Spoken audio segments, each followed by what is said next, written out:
Hey guys, Elko Dude here. Today I thought I'd make a video about doing a chain conversion on my FXR. It's a 1986, so it was originally belt drive. I was doing some burnouts and it popped the belt. Belt is over here. Show y'all the carnage real quick. She's a little snapped. And I thought, why install another belt whenever they're like 260 bucks? Whenever I can spend just a little bit more, go ahead and get a chain conversion, get a little more power out of it, and just be more reliable and easier to change instead of having to take the whole primary off every time I snap it. I went with the Vulcan Engineering Company kit. It wasn't too much. I mean, you can see what all mine came with. I'll do a little step-by-step video on how to do everything. I already made a video on how to take the primary off and everything. Plus, you know, there's plenty of service manuals and everything on how to do all that. But I'll give y'all like a little step-by-step on everything. As y'all can see, I went with a 530 X-ring chain. I went in gold because, you know, gold's hard. Got my chrome sprocket.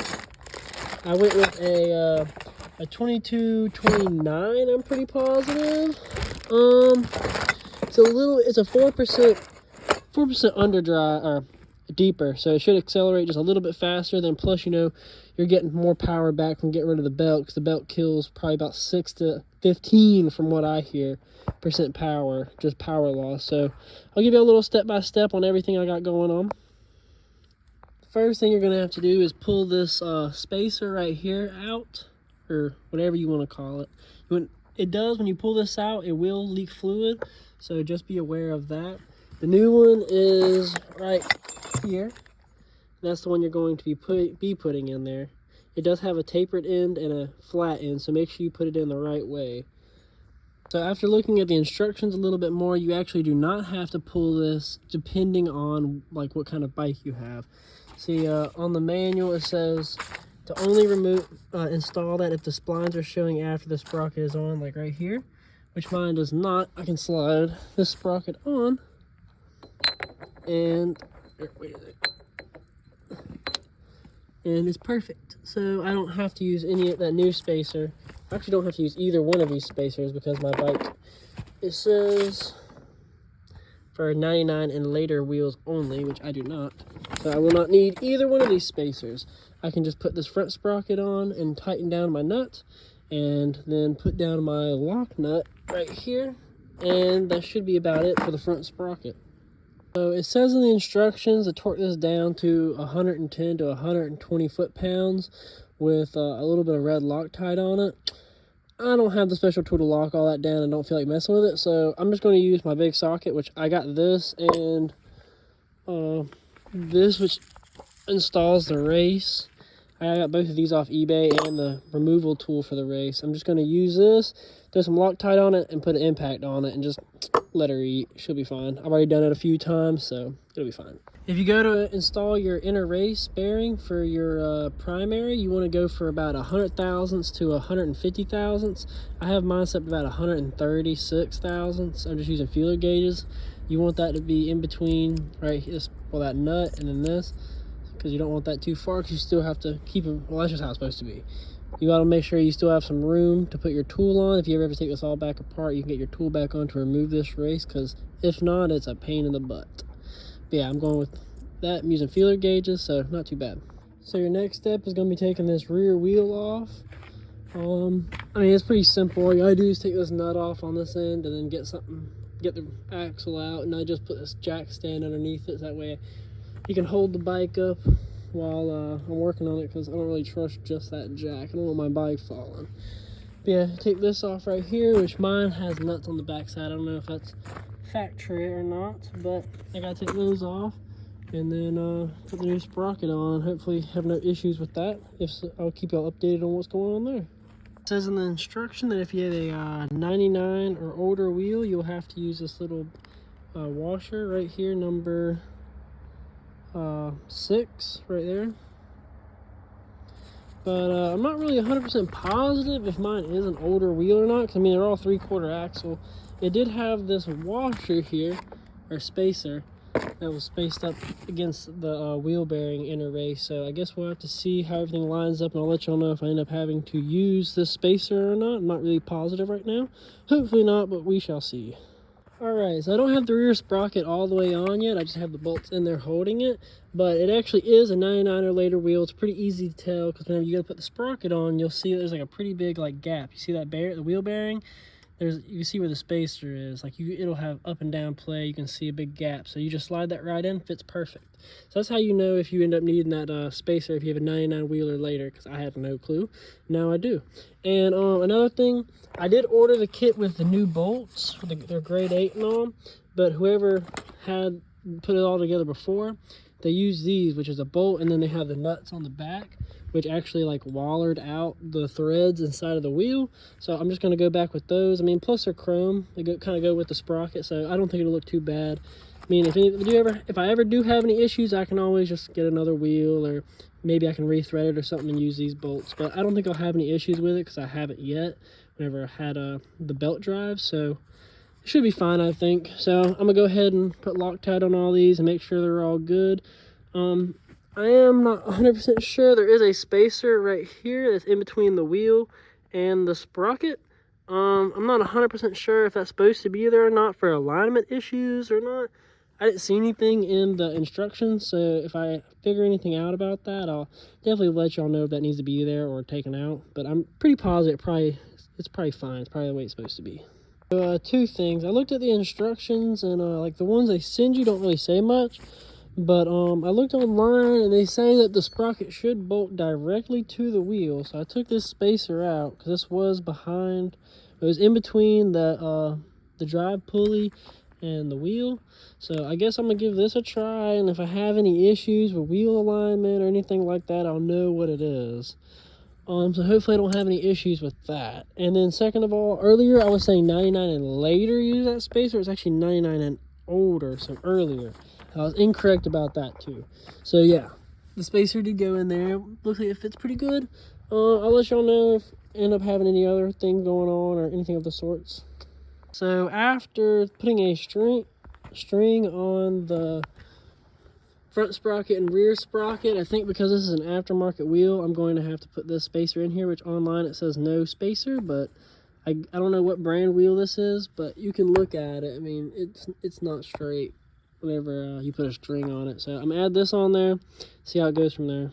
So it's a little dark now, but like I said in the last clip, I ended up using that spacer that came off of the old pulley, because I ended up putting a string and all, and it looks a good bit straighter now. So I'm assuming that it needs to be there for this wheel setup. I mean, as you can see, it looks pretty straight to me. So it's got the 1/4 inch, I'm assuming it's a 1/4 inch spacer behind here, because I don't think this is a factory wheel. And I got just Loctited and torqued all these down, all the bolts for it. So all I have to do now, well actually, I can say this, I don't have the Master Link rivet tool yet, so I ended up just zip tying the chain together for right now, just to hold it in there to help me eyeball it and all. Worked fine for now, but I'm gonna see if I can get me a tool so that way I can get this chain put on. But I'm probably gonna go ahead and throw this inner and outer primary on, hopefully get all that put back on tonight, and then maybe see if I can find a tool I could borrow or buy, get that all put on, and then of course I'll update y'all through the progress. There is one thing that I will note with the Master Link, with the rivet style, make sure you have the tool to do that. If not, just order the clip style, because that rivet crap, it's pretty gay, honestly. I'll probably end up taking that one out and putting a rivet style in there, because I like that a little bit better. That way I can take the chain on and off a little bit easier.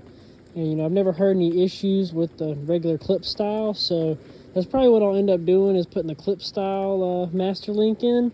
But besides that, everything else went together pretty easily, and you know, the way it's supposed to. So the only thing I really struggled with was that Master Link. Hey guys, so I got it all back together. Pretty much everything that I showed was everything you had to do for the chain conversion. I mean, you already took the primary inner and outer off, so you know how to do that. Everything besides that's exactly the same. I did have to use that spacer on the wheel because it is an aftermarket wheel. If it was a factory wheel, I wouldn't have to use a spacer, like how the instructions said, no spacer. But yeah, the chain's nice and straight. No issues. I got it tensioned out pretty good. So yeah, I mean, that's pretty much the extent of the chain conversion. Just pretty much putting that front sprocket and the rear sprocket on and torquing things down to spec and all that. I'll get y'all some videos of me actually ripping it and all that. And I'll give it a little bit of time and give y'all a review on what I think about the chain conversion. So I've been riding on the Vulcan Performance chain conversion for probably about like 4 or 5 days now. And I know the last thing I said was talking about that master link, which I will definitely say, if you don't have the tool, get the clip-in master link. Way easier. I will say the low end power, I did go with a 4% deeper overall gearing than what was stock. It is at 86, and I will say it definitely has a lot more bottom end now. Like, you barely let go of the clutch, and it, like, if you're on like gravel or anything like kind of slippery, it spins the tire. But, and also, like, if you're rolling on concrete or asphalt doing about like 5-10 miles an hour, maybe 15, you drop that clutch in first gear, it's eating that rear tire up. It does pretty nasty burnouts now, which is what I wanted. And which, I mean, it did pretty good ones before, but it definitely has a lot more bottom end get up and go. I've allegedly had the bike up to in Mexico up to 120 before, and I've gotten it allegedly in Mexico up to 117 with the new gears, which, I mean, that isn't like me going all out, 'cause, I mean, the front end has a little bit of a death wobble, and you get anywhere past around 95 to 100. Not terrible, but you can feel the bar start to sway a little bit. So that's gonna be the next thing I'm probably gonna tackle, is that. But it really doesn't feel like I've lost too much top end, or even cruising 70. It doesn't really feel like it's winding out too bad or anything with that 4%. So, I mean, overall, I think I did pretty good with what I wanted, because I still drive the bike all the time. I cruise it. The whole kit from Vulcan was actually pretty easy to install, all in all, especially after doing some looking and research. The only issue I've had personally, which isn't even with the Vulcan kit or whatever, I think it's with this spacer right here that they had in the bike when I got it. And it doesn't really want to tension the chain. Like, this side over here, it does perfectly fine. It pulls back, it moves just the way it's supposed to. But like this one right here doesn't really, like, it gets tight. It doesn't really want to pull it out. And you can see I still have plenty of adjustment left. So I'm not sure what I need to do there. Either maybe get a new spacer or try to pull this out a little bit whenever I adjust it, which I try doing, but I don't know. I'm gonna have to try to figure something out, because you're supposed to have about ½ an inch of chain play, which, I mean, it's not terrible, but it definitely has more than ½ an inch. It has more around 3/4 to an entire inch. And you can see I did eat up a little bit on the corner because my alignment was a little bit off, which I think I have that fixed now. Which, I mean, sprockets aren't too expensive, and plus another thing that I like about the whole chain instead of belt, so I ever want to change gear ratios, it's pretty freaking easy to just take this wheel off, change the sprocket, and then boom, change whatever gear ratio I want to. If I want to accelerate faster, cruise a little bit high, like lower RPM, if I'm going on a big trip or anything like that. I'll definitely give y'all like an update after me riding it around for a couple months, see what I really think about it. But as of right now, I do like it. You can definitely feel it has a lot more, like, obviously chain's going to give you more power to the ground than a belt will. So, I mean, like I said, it definitely, you can feel it. It has more get up and go, more oomph whenever you give it the gas. But I mean, all in all, I do like the kit. It seemed really easy to install, and I did end up having to use that spacer in between right there. I had to use that spacer for the wheel, because in the instructions it says that the sprocket bolts straight to the wheel, but this is an aftermarket wheel, so it needs that spacer for the alignment to be correct on the chain, which you can see it's pretty dead on, and I have that spacer in there. So if you have an aftermarket wheel and it already has a spacer in there when you're going from belt to chain, you do have to use that spacer. But besides that, everything was really easy, no real issues.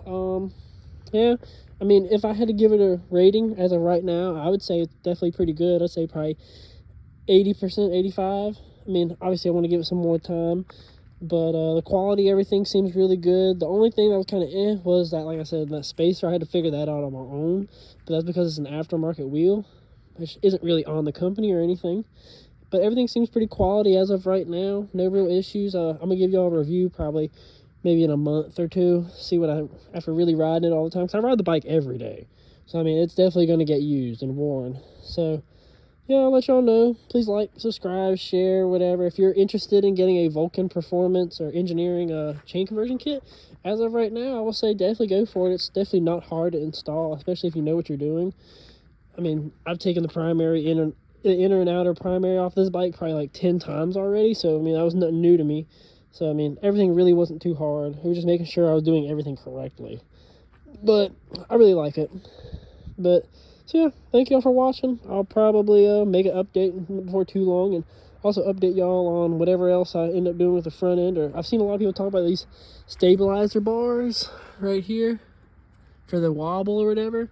So I'm gonna have to take a look into these stabilizer bars and see if something is up with that. I mean, it also could be these spoke wheels, could be a little bit out of true, or it could be a lot of things. So I'm gonna have to take a look, do some investigating. I'm also, I mean, know that if you're watching this bike video, you're probably into the bikes, but I do plan on making a video about the El Camino soon. It has a lot going on with that. I'm trying to get it all figured out. But yeah, thanks for watching, guys.